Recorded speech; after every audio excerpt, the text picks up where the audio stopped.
സ്വന്തം മക്കളെ തമ്മിൽ ശത്രുക്കളാക്കുന്ന പാരന്റ്സ് ഉണ്ട്. അതായത് രണ്ടു പേരോടും രണ്ട് തരത്തിലായിരിക്കും അവര് പെരുമാറുന്നുണ്ടാവുക. ഒരാളെ വളരെയധികം മോശപ്പെടുത്തി എപ്പോഴും തരം താഴ്ത്തി നിർത്തുമ്പോൾ വേറൊരാളെ എപ്പോഴും ഇങ്ങനെ പുകഴ്ത്തി സുപ്പീരിയർ ആയിട്ട് കൊണ്ടു നടക്കും.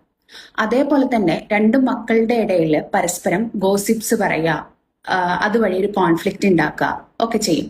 അവൻ നിന്റെ അത്ര പോരാ, അവന് കാണിച്ചു കണ്ടോ, അങ്ങനെയാണ് ചെയ്തത്, അവൻ എന്നോട് ഇങ്ങനെ പറഞ്ഞു, ഇത്തരത്തിലൊക്കെ. അപ്പൊ എന്താ ഉണ്ടാവുന്നതെന്ന് വെച്ചിട്ടുണ്ടെങ്കിൽ ആ രണ്ട് സിബ്ലിങ്സ് തമ്മിൽ ഒരു ഇമോഷണൽ കണക്ഷൻ ഉണ്ടാവില്ല. അവർക്ക് തമ്മിൽ ഒരു അഫെക്ഷൻ ഫോം ചെയ്യില്ല. പകരം അവർക്ക് തമ്മിൽ ഉണ്ടാവുന്നത് ഒരു കോൺഫ്ലിക്റ്റ് ആയിരിക്കാം, പരസ്പരം അങ്ങോട്ടും ഇങ്ങോട്ടും ഒരു സംശയമായിരിക്കാം.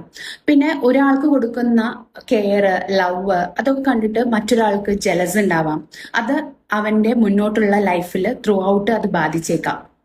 അതേപോലെ തന്നെ എപ്പോഴും ഒരാളെ സപ്പോർട്ട് ചെയ്ത് അവരെ എപ്പോഴും സുപ്പീരിയറായി നിർത്തി ആ ഒരു വ്യക്തി ചിലപ്പോ ഒരു നാർസിസിസ്റ്റിക് പേഴ്സണാലിറ്റി ബിഹേവിയർ ഉള്ള ആളായിട്ട് മാറിയേക്കാം.